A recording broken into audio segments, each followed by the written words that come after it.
I stand on the side, and there's truckers listening to this, they're gonna be like, damn, I ain't know the helpful trucker thought that away. Right?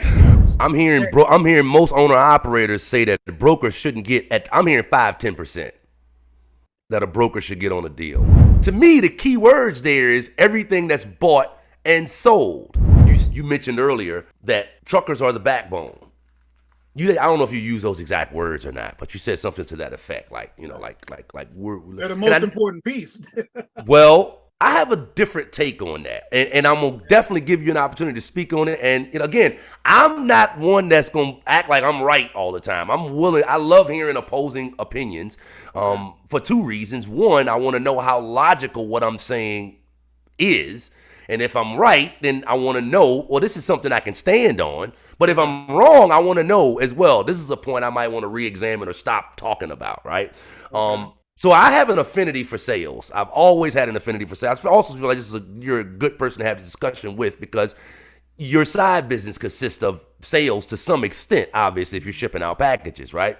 So we had this thing in sales as well. We had a mantra in sales as well that said that we, as salespeople, were the most important component to the economy, right? I can't even remember the speech, but it was like a 5-minute speech talking about how, salespeople make sure prices stay down, make sure that, because of competition and all of the benefits of sales, right? And then when I came to trucking, I started hearing the same mantra from truckers, like we're the most important component in this economy, right? And I know most truckers will say that.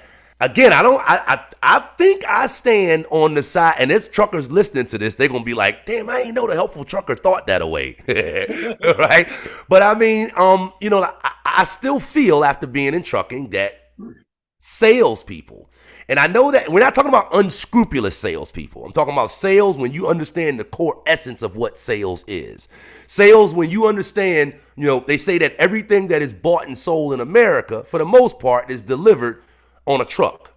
To me, the key words there is everything that's bought and sold. So in other words, if things stop selling, there's no need for transportation. So I've always felt that transportation is queen, not king. I feel that sales is king, but I'm probably one of the very few truckers that will feel that way. And I'm probably one of the very few truckers that'll say that publicly. Like, what's your take on that based on what you said earlier? I don't disagree, and I'll give you a perfect example. I don't know, for whatever reason I just hadn't thought about it, but I used to say, because for years I was a city driver for Yellow Freight, and I would say, well, the city driver is the most important one, because if we don't go get the freight, then that means it never gets to the yard so that the yard guy can move it to and from the docks. It never gets to a point where the dock worker can strip the trailer, load the trailer, and get to line haul. It all starts with the city driver, but the truth is, it all started with the salesman that secured the account. Mm-hmm. He's the one that literally went, visited, hobnobbed, and these are contracts that get us going in the first place. Now I can't speak for a lot of these independents. Maybe they're getting their loads off of a load board. How did it get there? I don't know if it was a salesman that got it there. I don't know.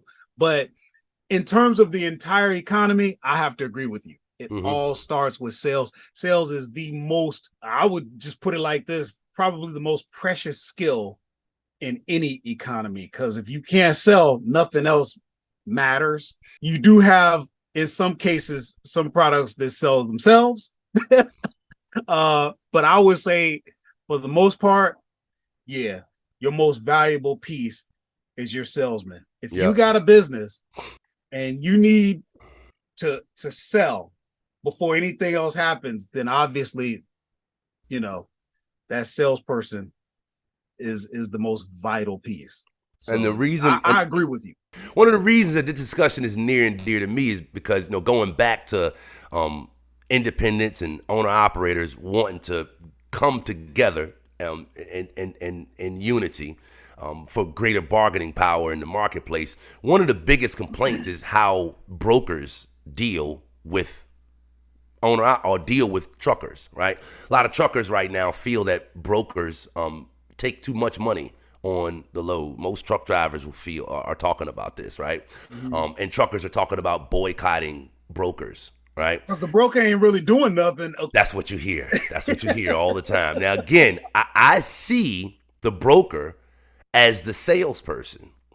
I see the broker as a salesperson. So when I hear a truck driver say in one sentence, the broker's not doing anything, and then I hear a truck driver say in the next sentence, I don't want to do what the broker does. I don't want to have to spend time going out there, finding a shipper, making those calls. You know, you hear truck drivers say this. The broker took him 20 minutes to find the load. It took him 20 minutes to post the load. He don't have no overhead. He don't have no skin in the deal. But to me, if you understand, if you see the broker as the sales aspect of the carrier, you know, like every business, at least most of them, you know, I'm writing a book. I'm putting together a book right now.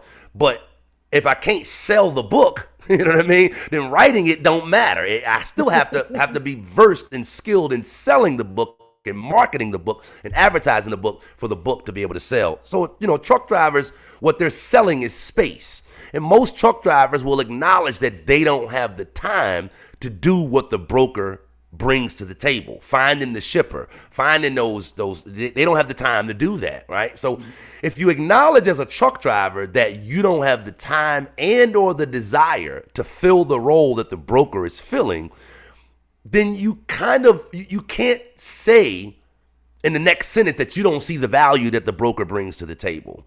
I also don't feel like you have the right at that point to say a broker should only be making X amount of percentage on the deal. Like if you need a broker, if you need the sales force, you don't have the right to say, well, the sales force shouldn't be able to make this percentage. It's like, and most brokers are saying, hey, if you want to replace us and do what we do, more power to you. I don't hear most brokers saying, please don't replace us. It's like, go ahead and do what we do if you really feel like we're not an essential part of this whole deal. But what I hear owner operators saying, generally speaking, is they don't want to do what the broker does. And it makes sense.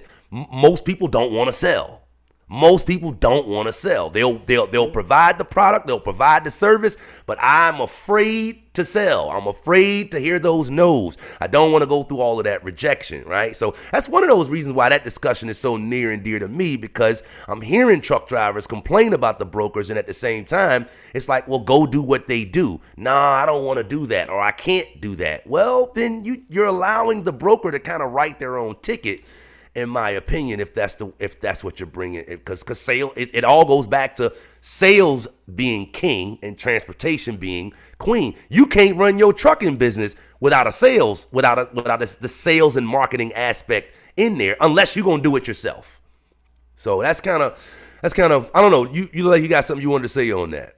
Well, I was just sort of like, it sounds to me, and I've never been an owner operator, but it sounds to me like the owner operator wants to work with the broker, but in a sense, he doesn't want to be at the mercy of the broker when it comes to his compensation.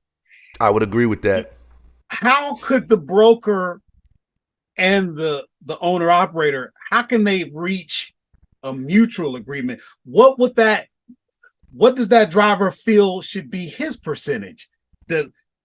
Does he feel like he should get? Are you hearing 50%? Are you hearing any numbers? I'm hearing most owner operators say that the broker shouldn't get I'm hearing 5-10% that a broker should get on a deal, on a transaction. That's what I'm hearing. And I'm hearing owner operators speak from the perspective of the broker doesn't have any overhead. In other words, it's like the truck owner feels that he knows what it costs to run a brokerage. And based on that, you shouldn't be getting over 10% of the transaction. And I'm just like, man, you in too many other people's pockets. I don't understand that. I don't get that. Well, you come from a background of sales. Yep. And now you're independent. You're an owner operator. So what do you think? I'm interested. What do you think would be a fair split? I again, it's one of those subjects I don't mind admitting that I don't know. I'm a little bit of a different. I'm not a carrier, right? I haul wood chips. I haul for one broker. We get paid about a ton by the load for the most part. I have no clue what the broker that I pull for makes overall. I have no clue. Right. I don't, and I really don't care as long as You don't want to know. it's not none of my business. That's not my place. You know what I mean? That's kind of Okay. how I feel on it. But I don't hear most owner operators. They operate a little bit of a different capacity than I do. So you don't have an opinion about What they should where get. the split should be. I don't. Okay. No, I know it can't be 50-50. I wish it could, but I don't think either side would be okay with that. I think, do you think, and let me just frame it this way. If the split was 50-50, do you think that both sides would be making enough profit? Or do you think if a broker had to split half, he wouldn't be making enough? I think that if a broker I think a broker would be making I think the owner operator wouldn't be happy with that. He wouldn't be happy with it, but do you think he could make it on 50%? What are they getting now? That's another question that I really can't answer. Okay. Yeah, that's another question I really can't answer. Yeah, we gotta look into that. I would be interested to know what is the split, and that way we kind of understand. You said your brother, he is a carrier. He's dealing with that type of stuff. Yeah, he's dealing with that situation. He's got a few direct shippers as well. Okay, so that's another thing. Like again, okay, if you don't value what the broker brings to the table, then go find your own direct customers. And that's going to take work. Exactly. That's going to take work. But then you have an owner operator saying, I don't want to do all of that. And I just don't feel like you can have it both ways. That is the part that I disagree with. Everything costs. If you want more of the revenue share, then you got to do more work to garner the relationship and maintain the relationship, because it doesn't end with you just negotiating a deal direct with a shipper. You got to maintain that. Exactly. That takes time, energy, effort. 100%.